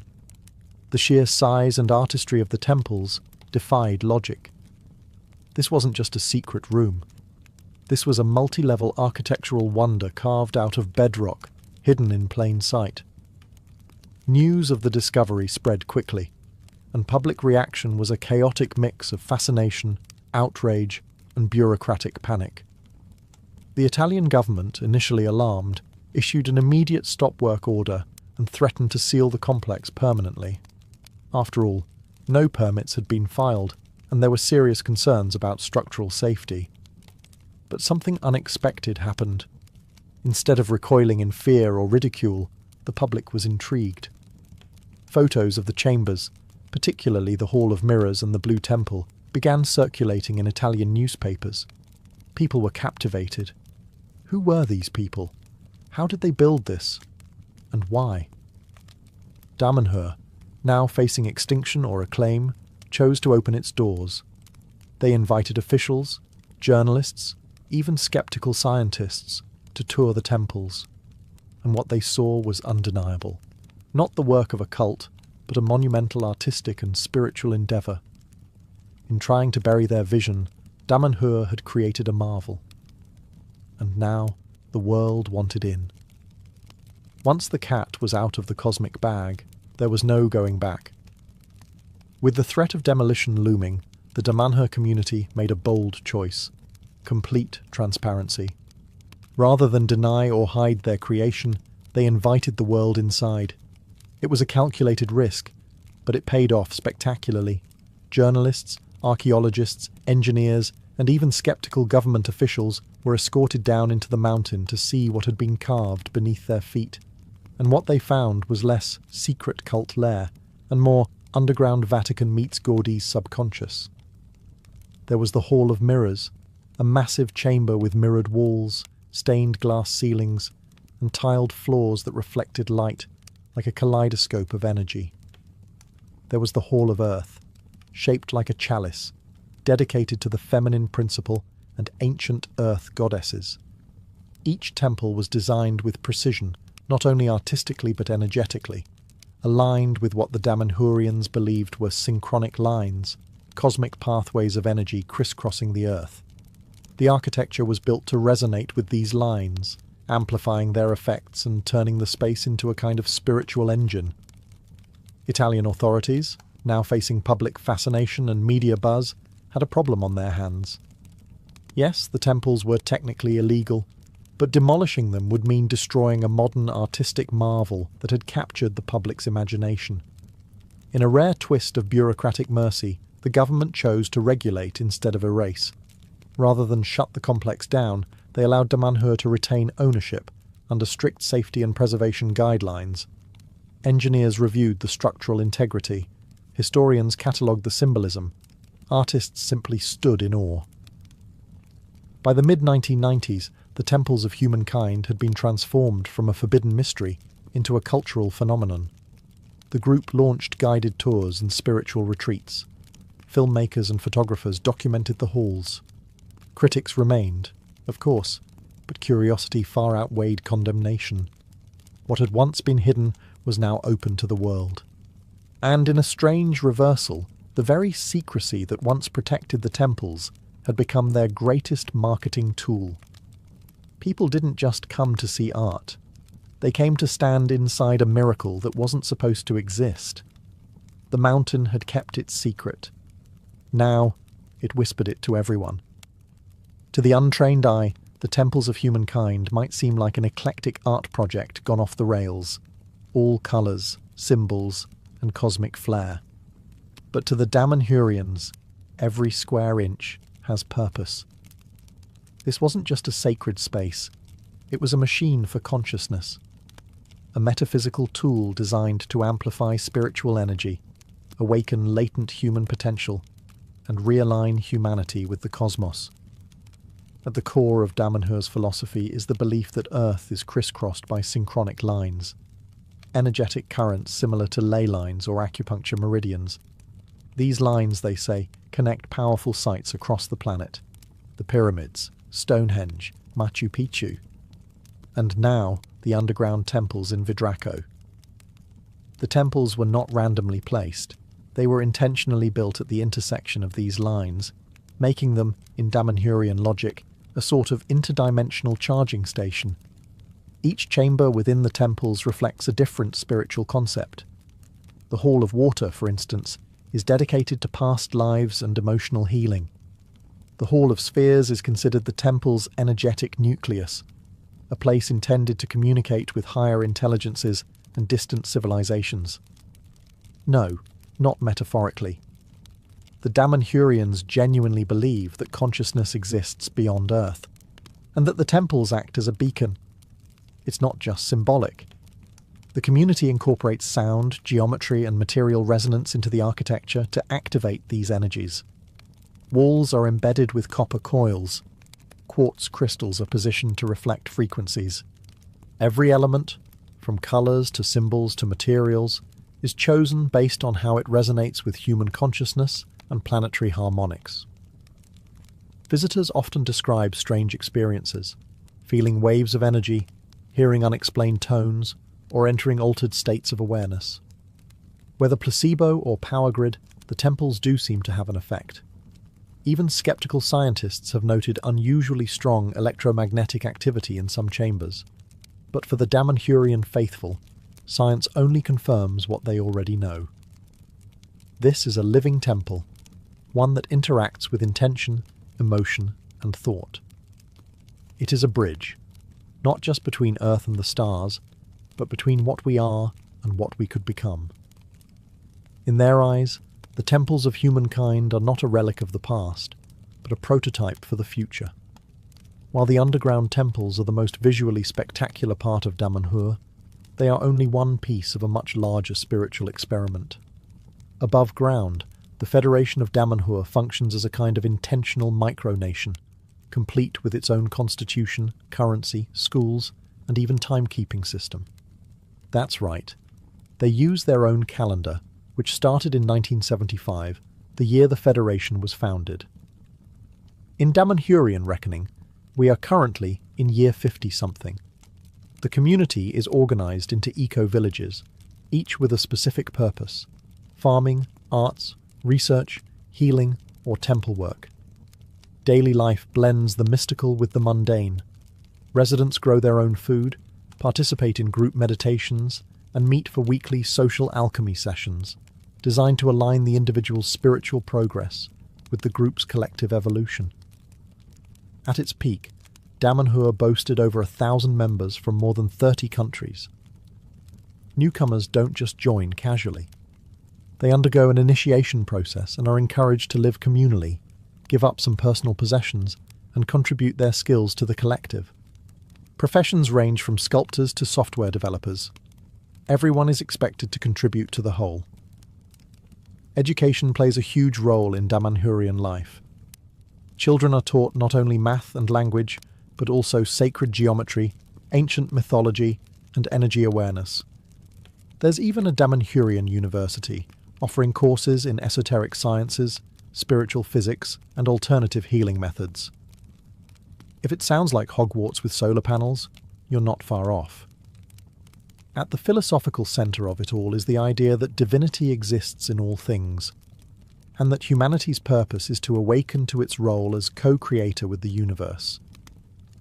This means living harmoniously with nature, exploring consciousness, and using creativity as a spiritual tool. To outsiders, the community can seem eccentric, even cult-like, but there's no single deity, no enforced dogma, and no charismatic tyrant. Leadership is democratic, and roles rotate. Members are free to leave, and many do. Critics exist. Some former members cite internal pressures, ideological rigidity, or burnout. But even critics admit it's unlike anything else on Earth. Damanhur isn't just a commune or a spiritual retreat. It's an ongoing social experiment, a place where people try in earnest to live a myth, not just read about one. To walk through the temples of humankind is to enter a universe made of symbols. Every wall, ceiling, and floor is layered with meaning. Mythological, mathematical, cosmological. But Damanhur doesn't see art as mere decoration. Here, art is sacred technology, a tool to awaken the spirit, unlock ancient memory, and communicate with the divine without saying a single word. Their aesthetic is not random. It weaves together Egyptian iconography, Celtic spirals, Hindu deities, and futuristic star maps.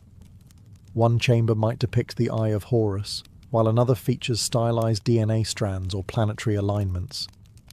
These are not just pretty patterns, they're intentional codes. Damanhurians believe these symbols speak to the soul's language, bypassing the rational mind and triggering deeper awareness. But why blend so many cultures and traditions? According to their teachings, all myths are fragments of a larger universal truth, stories told in different tongues, pointing to the same cosmic source. The temples aren't claiming to recreate any one religion. Instead, they seek to harmonize them all, not in a bland mashup, but as a deliberate integration of human spiritual history. Then there's the matter of language, or rather, languages. Damanhur developed its own sacred language, called Sacred Language, not very original but accurate. It consists of thousands of ideograms, each designed to express spiritual concepts that ordinary speech supposedly fails to capture. You'll find these glyphs carved into stone and glass throughout the temples, shimmering in gold leaf, etched into coloured marble, floating above doorways like glowing spells. To the community, these symbols aren't invented. They're remembered. Fulco claimed that this language comes from ancient civilizations predating our recorded history, possibly even from extraterrestrial origins. In other words, the symbols are less created and more recovered, like spiritual fossils of an earlier, wiser age. Visitors often describe the experience of being inside the temples as emotional, even overwhelming. Many cry. Some say they feel a strange sense of familiarity, like they're remembering something long forgotten. And that's exactly the point. The temples aren't designed to explain. They're designed to evoke. Because in Damanhur, truth isn't taught. It's awakened through story, symbol, and the silence between words. The temples of humankind were never meant to be monuments to the past. They were, and still are, a blueprint for the future. Not just a spiritual future, but a cultural one, where architecture, consciousness, and community fuse into something new. While the world above rushes forward with technology and division, the world beneath Vidraco continues to expand slowly, intentionally, one brushstroke at a time. Even today, the temples are not finished. Damanhur considers them a living organism, constantly evolving. New chambers are added. Old ones are renovated. Murals are touched up. New symbols added to reflect the changing energy of the community. Unlike traditional sacred sites frozen in time, the temples of humankind breathe. They grow with the people who built them. In the years since their discovery, Damanhur has expanded its global reach. The Federation now includes centres in other countries, online courses, and a stream of international visitors who come for spiritual retreats, energy healing, or simply curiosity. While some arrive expecting New Age fluff, many leave deeply affected, not necessarily converted, but moved by the sheer ambition of the place. After all, how many communities actually build cathedrals from scratch, underground, in secret? Yet Damanhur isn't without its critics. Skeptics raise eyebrows at some of its claims: past lives, synchronic lines, interstellar communication. Others worry about its cult-like intensity, or the degree of devotion expected from members. But through it all, the Federation has endured, not by isolating itself, but by opening its gates. Today, the temples are a symbol of possibility. What can be created when art, intention, and community come together? They remind us that the great sacred sites of the ancient world, the pyramids, the cathedrals, the ziggurats, weren't just buildings. They were expressions of collective belief. Damanhur dares to ask, why did we stop building like that? And maybe that's the legacy of the temples of humankind. Not their beliefs, but their boldness. In a world obsessed with efficiency and spectacle, a group of ordinary people decided to dig into the earth and make something sacred, by hand, in silence, for the sake of beauty and spirit. It's not just a temple, it's a question carved into stone. What are you creating with your life? Long before satellites orbited Earth or sailors shouted "land ho," human beings were already on the move, tracing coastlines, crossing deserts, and scribbling their ideas of the world into clay, stone, or hide. Travel wasn't just about curiosity, it was about survival. The very first explorers weren't adventurers, they were gatherers and traders, hunters and refugees. But over time, movement became more than necessity.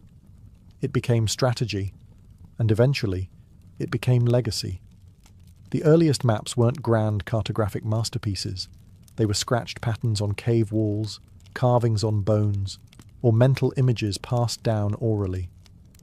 Around 2300 BCE, the Babylonians etched one of the first known maps onto a clay tablet, not of the world, but of a single region, marked with rivers, towns, and mountains. To them, the earth was a flat disk surrounded by a cosmic ocean, with Babylon, naturally, at the center. It wasn't geographically accurate, but it reflected something even more important: intent. These people wanted to understand their surroundings. They wanted to navigate. But how do you travel without roads, signage, or star charts? You watch the sun. You study the stars. You memorize the terrain, the migration of animals, the direction of the wind. And if you're lucky, you pass that knowledge to someone who remembers it better than you.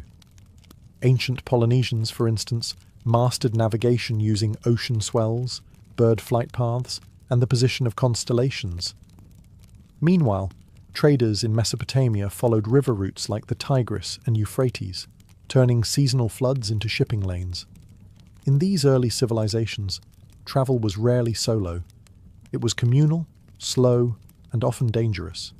Travelers risked bandits, storms, disease, and simply getting lost forever. But they also brought goods, languages, ideas, and technologies across regions. Trade routes began to form like veins across the body of the ancient world. Exploration didn't need to reach new continents to be revolutionary. Sometimes it was enough to reach the next city-state, the next oasis, the next fertile valley. Those tiny steps created the web of interaction that would become civilization itself. So when we speak of ancient exploration, we're not just talking about distant journeys. We're talking about a primal urge to know what lies beyond the horizon and to leave a footprint on the unknown. The ancient Egyptians weren't known for wandering far and wide, but when they did travel, they did so with flair, ritual, and often an armed escort. The Nile was their highway, and it wasn't just for pleasure cruises. Pharaohs dispatched expeditions south to Nubia, east into the Sinai, and even further into mysterious lands like Punt, a semi-mythical kingdom that Egyptians called God's Land. Its location is still debated. Somalia, Eritrea, southern Arabia. No one's quite sure. But what's certain is that the Egyptians sent ships there loaded with goods and prayers, hoping to return with incense, gold, exotic animals, and a sense of divine prestige. One of the most famous recorded expeditions occurred during the reign of Queen Hatshepsut, Egypt's formidable female pharaoh. Around 1478 BCE, she launched a voyage to Punt and proudly recorded the journey on the walls of her mortuary temple at Deir el-Bahri. The carvings depict massive ships, men carrying myrrh trees, and locals with unusual features and elaborate headdresses. This wasn't just trade, it was diplomacy, propaganda, and spiritual alignment all rolled into one. Egyptians also ventured into the Sinai Peninsula, not just for conquest, but to mine turquoise and copper. These expeditions often involved hundreds of workers, scribes, soldiers, and priests. Travel was state-sponsored and heavily documented. Pharaohs weren't sending lone adventurers, they were deploying logistical machines. Officials recorded everything. What was mined, who participated, and how many offerings were made to the gods to ensure a safe journey. Despite being surrounded by deserts, Egypt wasn't isolated. Caravans moved through the western desert, connecting oases and bringing in goods from as far as Libya. Sea travel, though dangerous, allowed contact with Byblos, Crete, and other eastern Mediterranean ports. But make no mistake, ancient Egyptian travel was not easy. Whether by land or boat, expeditions were slow, risky, and costly. Yet they were seen as essential extensions of divine order. When the pharaoh moved, Egypt moved. And every journey reinforced their worldview, that Egypt was the center of the universe, and everything else, whether friend, foe, or foreign, existed to be known, tamed, or honored. For them, exploration was not rebellion against the gods, it was service to them. If ancient Egypt looked inward toward its river and gods, the Phoenicians were the ones staring out across the sea, and building ships to chase the horizon. Emerging around 1500 BCE from the coastal cities of Byblos, Tyre, and Sidon, in present-day Lebanon, the Phoenicians didn't conquer land, they conquered water. And in doing so, they became the ancient world's most daring navigators and traders. They were not an empire in the traditional sense. No vast armies, no towering ziggurats. But they built something arguably more impressive, a network. The Phoenicians established trade routes that stretched across the Mediterranean, from the Levant to North Africa, to Cyprus, Sicily, Spain, and even to the mysterious edge of the Atlantic at the Strait of Gibraltar. Along the way, they founded cities, the most famous being Carthage, which would later rival Rome itself. What made them successful? Boats. Sleek, fast, and durable, Phoenician ships were the marvels of their day. They used a combination of oars and sails, with high hulls for protection and curved designs that cut through waves. These weren't just transport vessels, they were floating marketplaces loaded with cedar wood, glassware, textiles dyed with their famous purple pigment, and alphabetic script carved into stone and traded like high-tech. Yes, the Phoenicians also gave us one of the greatest tools for human connection, the alphabet. Their script simplified writing, moving from cuneiform and hieroglyphs to a system of just 22 characters. It would go on to influence Greek, Latin, and eventually our modern alphabets. But travel for the Phoenicians wasn't without peril. Pirates prowled the waters, storms could crush ships into splinters, and every new harbour brought the risk of unfriendly locals or economic competition. Still they persisted, not as conquerors, but as connectors. They brought tin from Britain, silver from Iberia, papyrus from Egypt, and spices from Arabia. Some sources, including Herodotus, even claim that Phoenician sailors, under Egyptian sponsorship, circumnavigated Africa as early as the 6th century BCE. That's a bold claim. But if anyone in the ancient world could have pulled off such a feat, it was probably the Phoenicians. They didn't build monuments.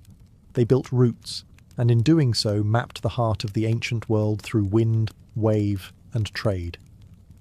While Mediterranean sailors cut across waves and traded city to city, far to the east, another kind of journey was unfolding, slower, dustier, and just as transformative. In ancient China, travel didn't mean ships on the sea. It meant caravans crossing deserts, winding through mountains, and braving some of the most unforgiving terrain on Earth. This was the beginning of what we now call the Silk Road, a vast network of overland routes that connected East Asia with the Middle East, Central Asia, and eventually Europe. Its origins trace back to the Han Dynasty around the 2nd century BCE, when the Emperor Wu of Han sent an emissary named Zhang Qian westward to establish alliances against nomadic invaders. Zhang Qian failed in his political mission, but in doing so, he accidentally discovered entire civilizations beyond China's western frontier. He returned years later with stories of Persian goods, Central Asian horses, and exotic cultures. The emperor wasn't thrilled about the delay, but he was fascinated by the possibilities. Trade routes blossomed. Chinese merchants began exporting silk, lacquerware, spices, jade, and porcelain, products so desirable that they became status symbols from India to Rome.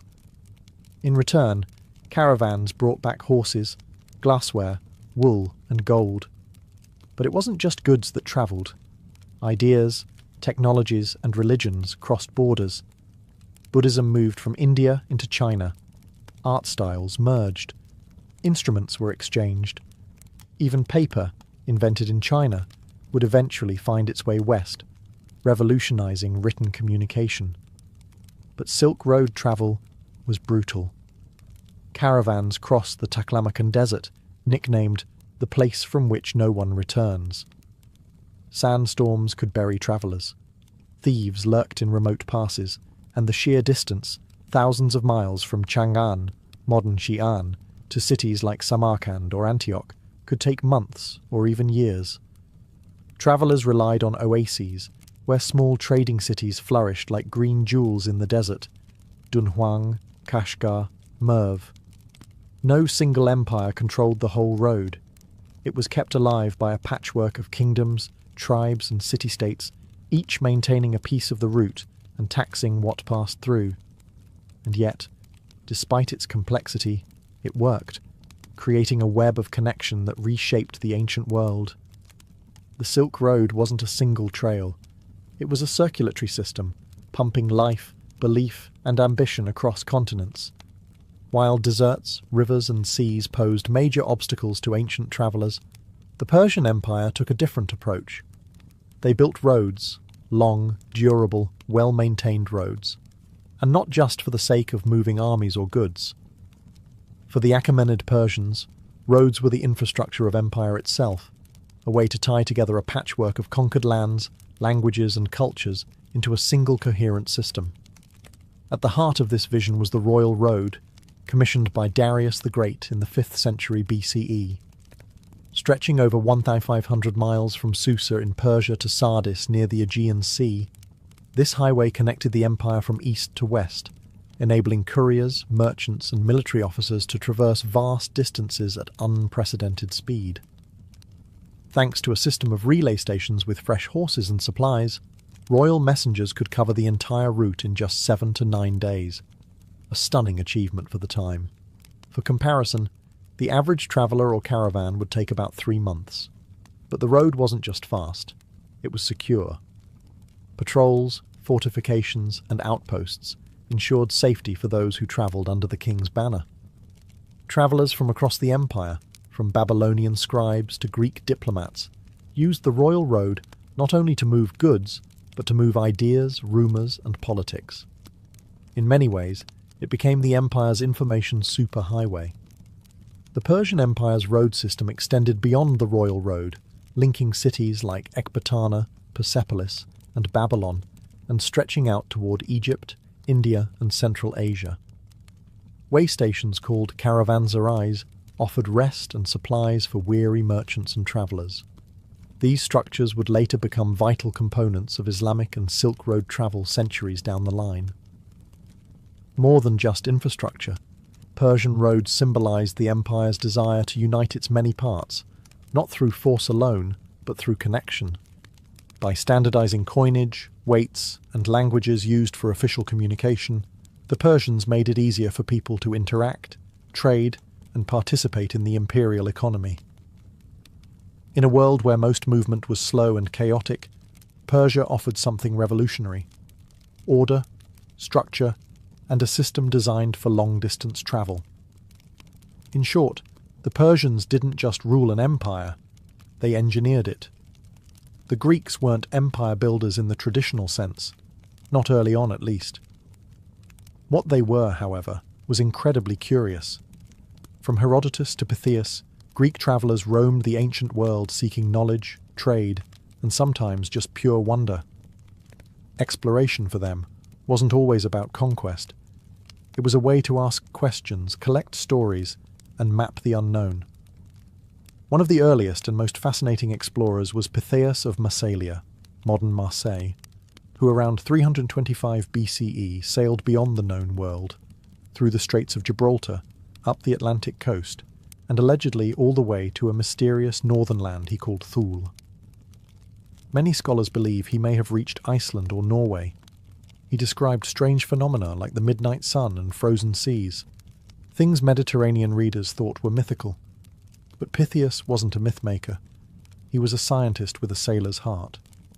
Meanwhile, in the eastern Mediterranean, Greek merchants and philosophers travelled across Egypt, Persia, and India.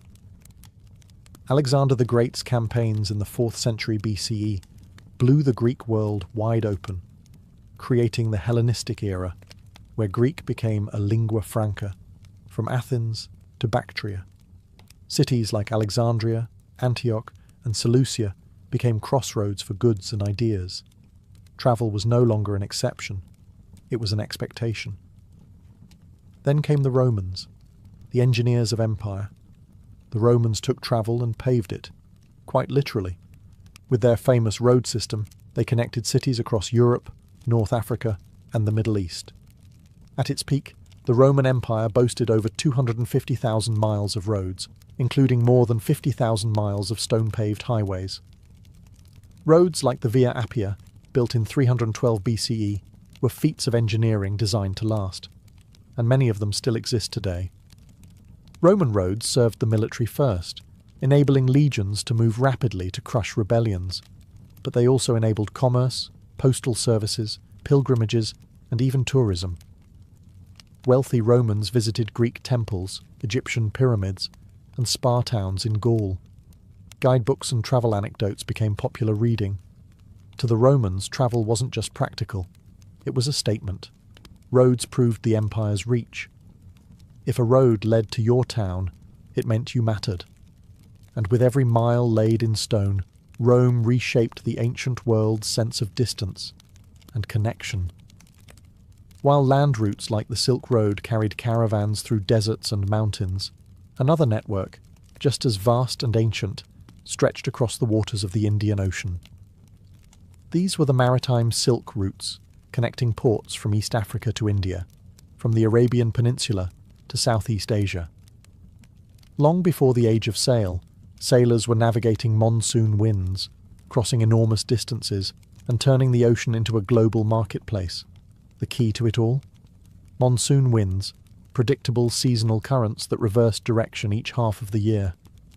Ancient mariners learned to time their journeys with the winds, heading east when they blew in from Africa, and west when they reversed. With this knowledge, ships could reliably cross the open ocean, making voyages that once seemed impossible.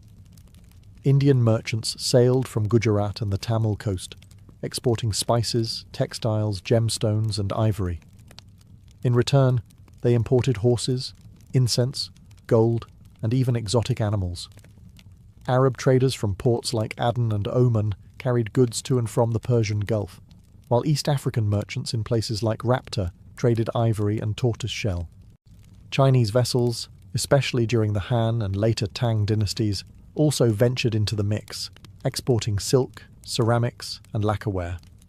By the 1st century CE, Greek and Roman ships were arriving in Indian ports like Baruch and Muziris, bypassing overland routes entirely. A Roman-era guidebook, The Periplus of the Erythraean Sea, describes in detail the bustling trade ports, goods exchanged, and routes followed by sailors across the Indian Ocean. This wasn't speculation. It was a manual for navigating global commerce. But the sea wasn't just a place of trade. It was also a highway for ideas. Buddhism spread from India to Sri Lanka and Southeast Asia via maritime routes. Islamic traders later carried their faith across the Indian Ocean, shaping entire coastal cultures in East Africa and the Malay world. Unlike the often militarized overland empires, the Indian Ocean trade network thrived on pluralism and cooperation. Ports became melting pots of language, religion, and cuisine. A Tamil merchant, a Swahili sailor, a Yemeni imam, and a Chinese diplomat could all do business in the same harbour. In this ancient sea, the tides didn't just carry ships, they carried civilizations. Not all ancient travel was driven by trade, war, or empire. For millions, the most powerful reason to journey was faith. Sacred sites, holy rivers, and distant shrines drew pilgrims across continents, often at great personal cost, in search of healing, enlightenment, or divine favour. These were not mere vacations.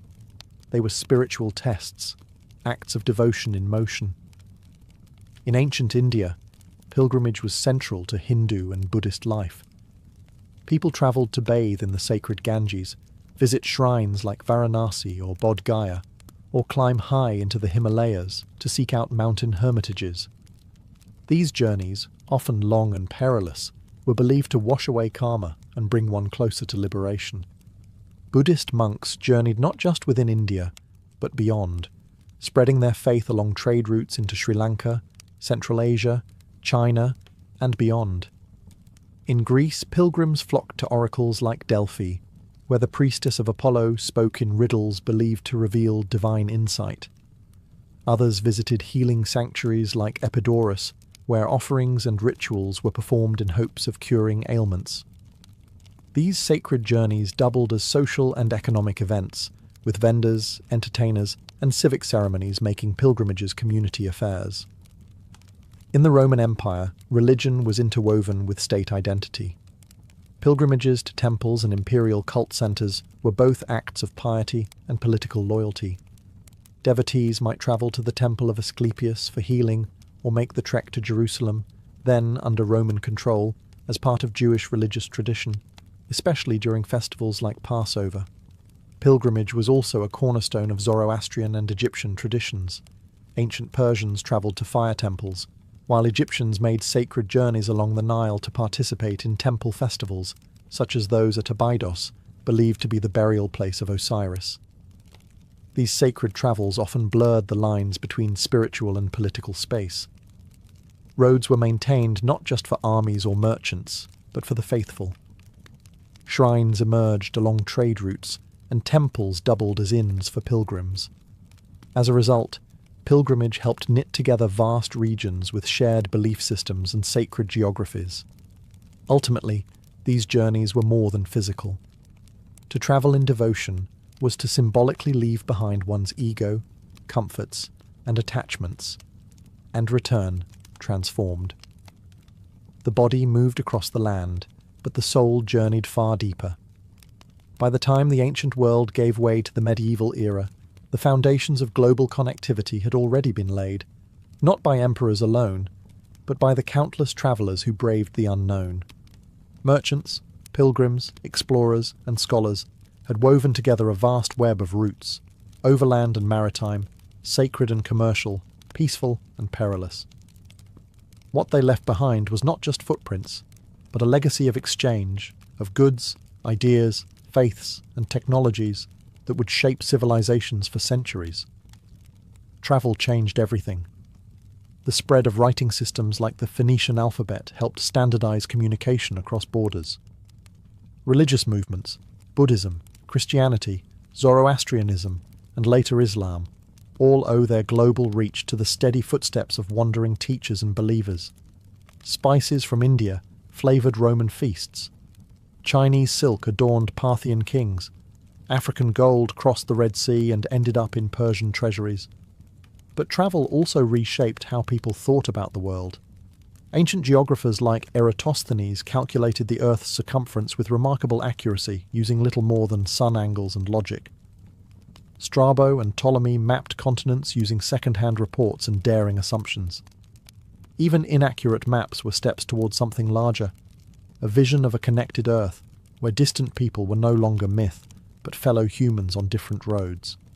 These roads, rivers and sea lanes, would eventually evolve into the great trade networks of the medieval and early modern worlds.